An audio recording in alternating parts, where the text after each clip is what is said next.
सब तुमने सिंहासन के लिए ही किया था ना? यही तो एकमात्र स्वप्न था तुम्हारा। तुम्हें तुम्हारे स्वप्न के इतने समीप पहुंचाने के पश्चात तुम्हें मारने में मुझे अत्यंत प्रसन्नता होगी। एक मौर्य पुत्र को पहले ही अपने मार्ग से हटा चुका। अब मेरे और सिंहासन के बीच मात्र तुम बचे हो। तुम्हें अपने मार्ग से हटाकर पूरे भारत को अपने अधीन कर लूंगा। पूरे भारत पर यूनानियों का शासन होगा।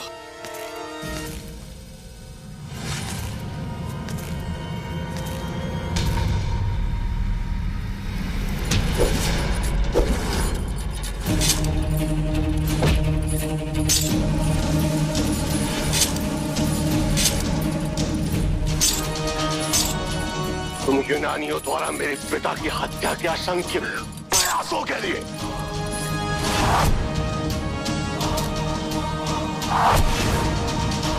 तुम्हारे नाना और तुम्हारे कारण मेरी मां को असंख्य दुख उठाने पड़े। क्या उसके लिए?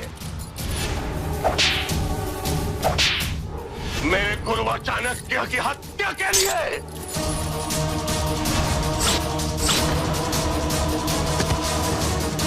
ये मेरे नवजात भाई और मेरी मां को अपमानित करने के लिए? और ये अंतिम प्रहार मुझे मेरे देश, मेरे अखंड भारत के स्वप्न और मेरे पिता को मुझसे दूर रखने के लिए, मुझे चंड बनने पर विवश करने के लिए।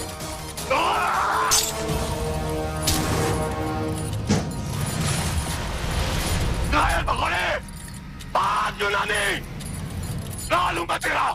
राजकुमार बचाइए,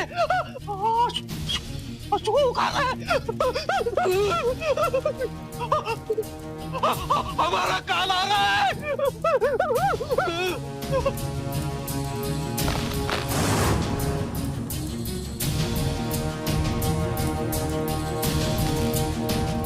मामा रुको, तुम मुझे ऐसा अकेले छोड़ के नहीं जा सकते।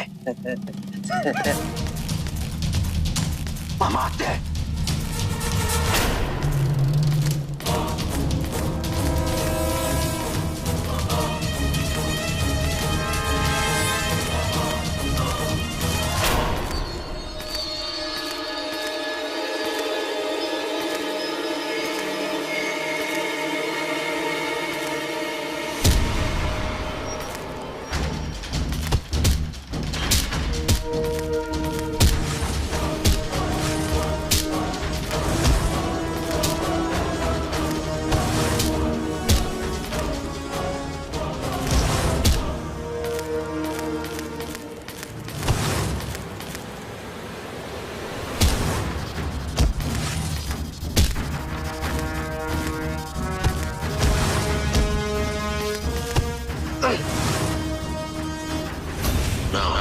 राजकुमार श्याम,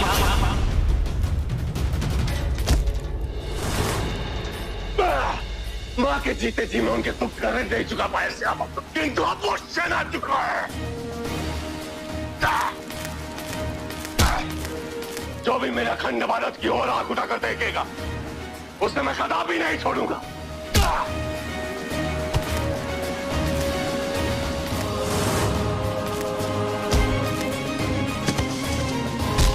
तुम्हारे पास अपने जीवन के कुछ ही पल शेष हैं।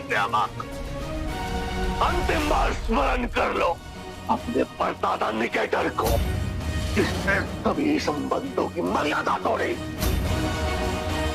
अपने कायर नाना मीर खुरासन का स्मरण करो, जिसका दायित्व रक्षा करना था, किंतु वो स्वयं भक्षक बन गया।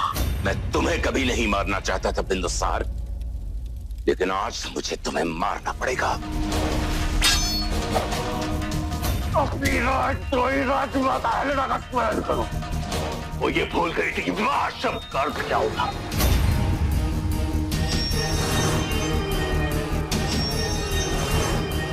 स्मरण करो अपनी विश्वासघाती मां नूर का, जिसने अपने पति के साथ विश्वासघात किया। स्मरण करो अपने पिता जसरिन का,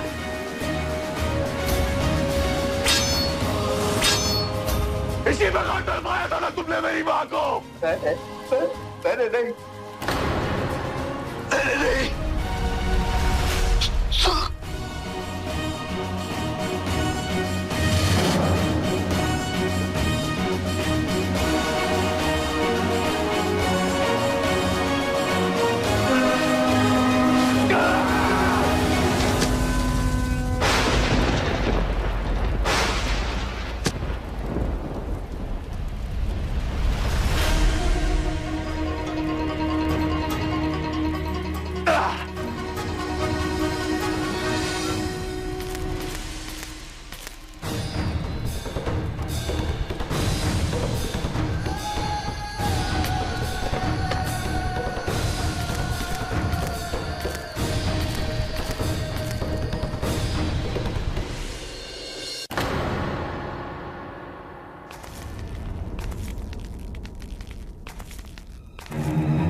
की हत्या का प्रतिशोध पूर्ण हो आचार्य।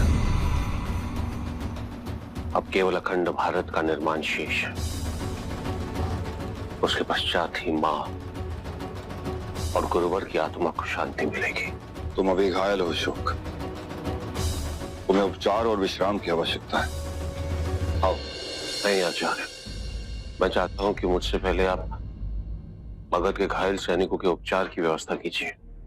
मैं चाहता हूं कि हम ये सुनिश्चित करें कि वीर गति को प्राप्त हुए सैनिकों की अंत्येष्टि राजकीय सम्मान के साथ हो। मैं चाहता हूं कि उनके परिवार वालों को तत्काल ही राजकीय अनुदान दिया जाए।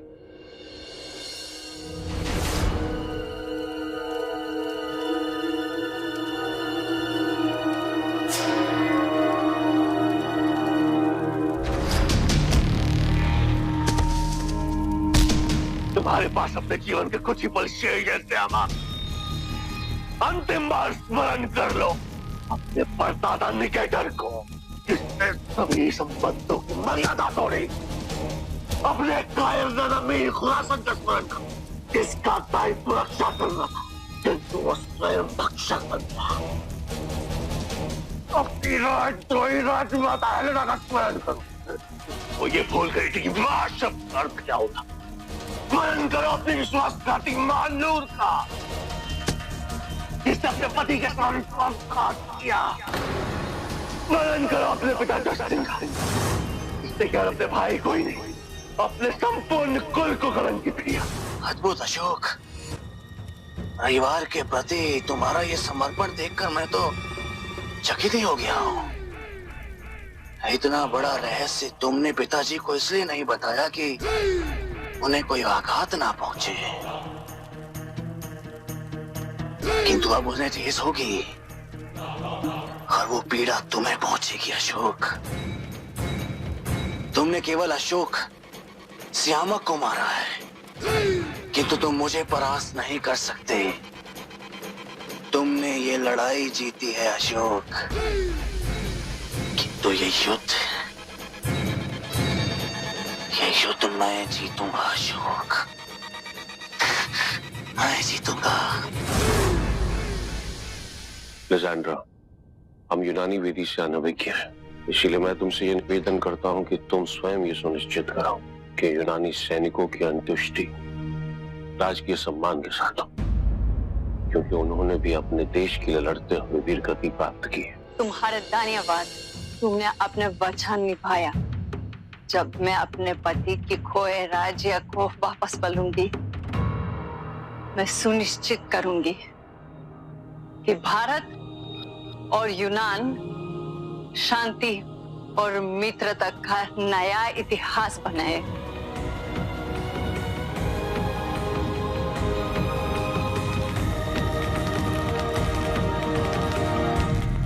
श्यामा की पार्थिव देह का क्या करना है अशोक? क्या उसे पाटलिपुत्र भेज देना चाहिए या फिर यहीं तक्षशिला में लटका देना चाहिए? नहीं आचार्य, श्यामक की अंत्येष्टि भी राजकीय सम्मान के साथ ही होगी। जिसने देवी धर्मा की हत्या की उसे राजकीय सम्मान क्यों अशोक? मां भले ही हमारे साथ नहीं रही आचार्य, किंतु उनकी दी हुई शिक्षा और उनके दिए हुए संस्कार अब भी मुझ में ही विद्यमान है। मां तो सदैव यही चाहती थी कि उनका पुत्र अशोक कोई भी अनुचित कार्य न करे। शत्रुता, दंड और प्रतिशोध, ये तो केवल जीवित से ही संभव है आचार्य। पदक का अधिकार उसे अवश्य मिलना चाहिए। वैसे भी पिताजी यही जानते हैं कि श्यामक उनका ही पुत्र है। श्यामक के पार्थिव देह को राजकीय सम्मान के साथ अंत्येष्टि नहीं दी जाएगी तो पिताजी महाराज अवश्य आहत होंगे। पहले से ही वो बहुत दुखी है आचार्य। ऐसा कुछ भी नहीं करना चाहता जिससे उन्हें और दुख हो। तुम सदैव ही ऐसे धर्म और कर्तव्य परायण बने रहो। जी आचार्य।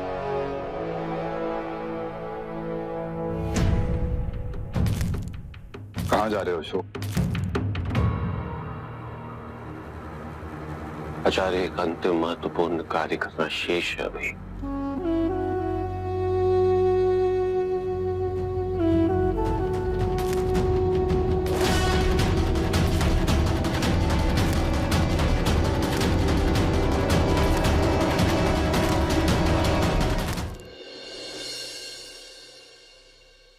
प्रत्येक कक्ष की जांच करो।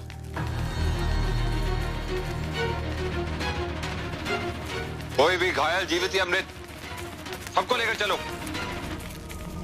यहाँ से पलायन करना होगा मुझे, अन्यथा राधा गुप्त ने देख लिया तो मेरी मृत्यु निश्चित है। मूर्ख लटक भी मुझे अकेला छोड़कर भाग गया।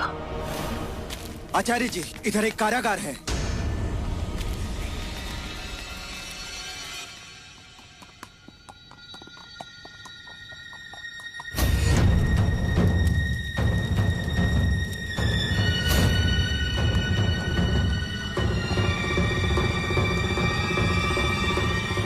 गरुड़, आगे चलो।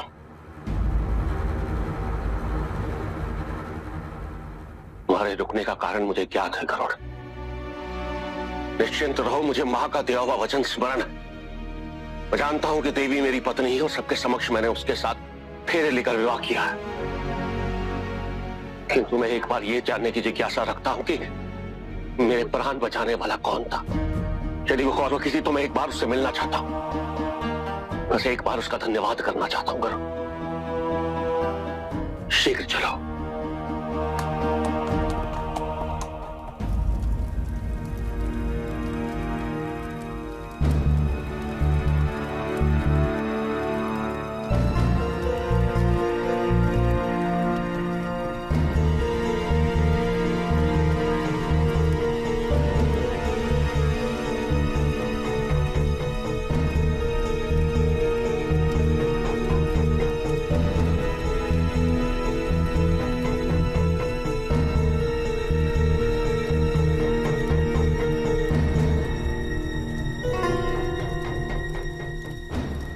ऐसा क्यों प्रतीत हो रहा है जैसे अशोक मुझसे भेंट करने यहाँ आ रहा है।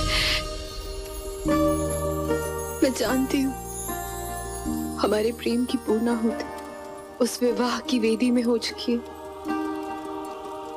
लेकिन मैं एक अंतिम बार उससे भेंट करना चाहती हूँ।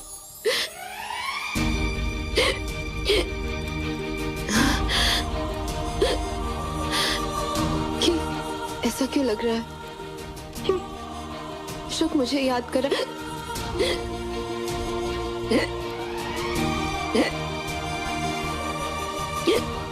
इसमें तो बिल्कुल जल नहीं है। यदि अशोक आ गया और उसने जल मांगा तो मुझे शीघ्र जल लाना होगा।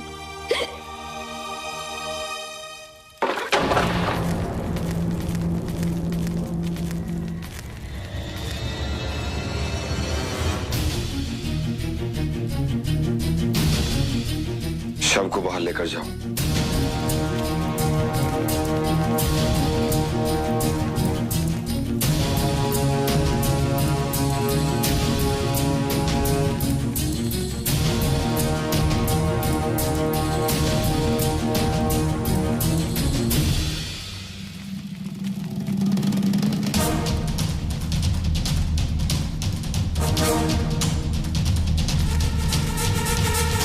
आचार्य, राजकुमार अशोक की पत्नी पधारी हैं। देवी यहाँ?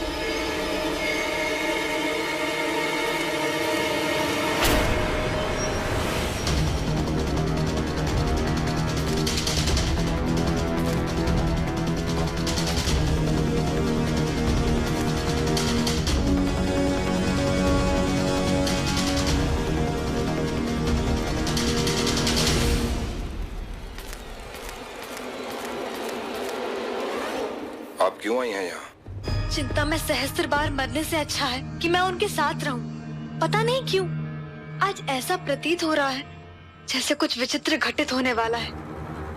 कहाँ है वो?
विश्वास हो गया है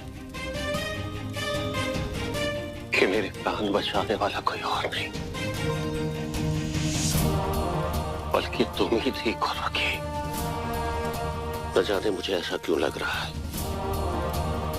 कि तुम यही हो मेरे समीप।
क्या जो मैं देख रहा हूं वो सत्य?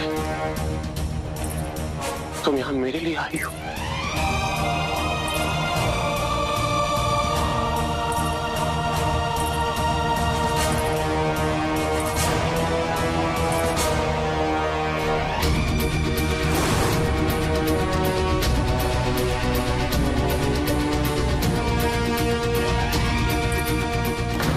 कैसे नहीं आते?